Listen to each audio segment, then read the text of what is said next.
Alright everyone, I got a battle here against YouTube's resident emo, aka Wilechase. So anyways, he leads off with Swampert and I lead off with Quillfish, and it's like, yeah, I know nothing on his team really wants to take Toxic Spike, so I just take the time to set up 2 layers, because like, yeah, I know he's not really going to do anything, so he goes for an Earthquake now, and I know that I'm going to live because of the Focus Sash, because every single Quillfish I've ever made is pretty much just Focus Sash. I think I've seen one that's Life Orb, which was just lulz. Anyway, I hang on Focus Sash because I like focusing, and he protects on the explosion, which I was actually going to go for Destiny Bomb there, but I kind of switched at the last moment.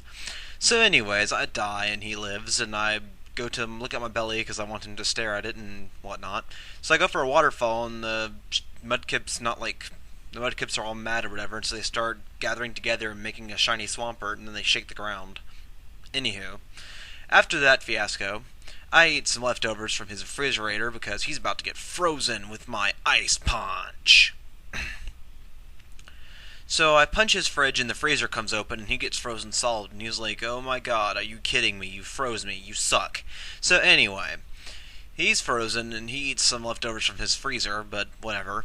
Anyways, he brings out this thing and I make waterfall on it. And I'm not exactly sure what he wants to do, so I go to Nidoqueen here in a second because, like, yeah. And the name I chose for Nidoqueen is a reference to Jake's playthrough of Red, Yellow, and Blue they did with Tom one day. I think he was playing Red or Blue. I don't know. I think it was Red or Blue. I can't remember. I think it was Blue, actually, now that I think about it, but doesn't matter. So he goes for a Shadow Ball after the trick, and I figure I may as well just go for an Ice Punch, and I freeze him! And, yeah, that's just bad. So I try to go for an Ice Punch again, and surprisingly I'm not... I don't know. Anyway, he goes up to Tyranitar now, and I'm obviously going to switch because I fear the Earthquake, apparently. And I go to look at my belly because I can pretty much resist a ton of moves from this thing, not all of them, but Crunch I resist whatever, I think I resist any rock moves he might have, and don't know about anything else. I think I could take an Earthquake.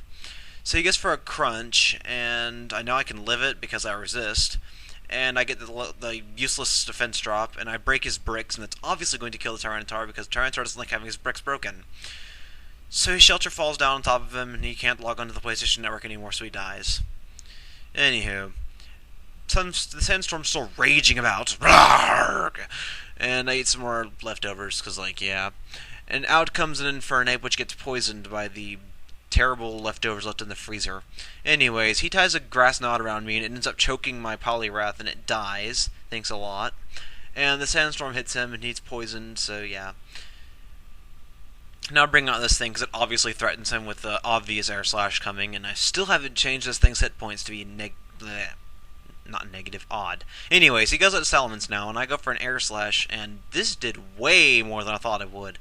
When I was doing the damage, I thought it would be a crit because, like, yeah, Salamence is usually pretty bulky, but I end up doing half with Sandstorm. So yeah, I go for another Air Slash, and then he Draco Meteors, and I'm like, I'm obviously dead, but I didn't know exactly what he was running on this one. But it ends up he's Life Orbed, so he ends up killing himself too, because one of the meteors hits him and falls on top of him, and he dies. So yeah, the Salamence faints, and Sandstorm goes on, and then he brings out this thing again, and I bring out this, and he's like, aw, crap, I brought the wrong Infernape, because I outspeed him and Aerial Ace and kill him, and Technician Life Orb Aerial Ace is obviously going to kill him. So yeah, after the Infernape dies because it can't log on PlayStation Network anymore, Sandstorm keeps raging about, and then he brings out his frozen Swampert. So I'm like, I had to save that Swampert, so I try cutting the ice, and it doesn't do anything. All I end up doing is hurting my claws. So the only thing I could think of is I have to attack quickly to get him out of the ice, or he's going to die. So I go for a quick attack as he tries to get out again, and I end up cutting through his throat while trying to get him out of the ice, so yeah.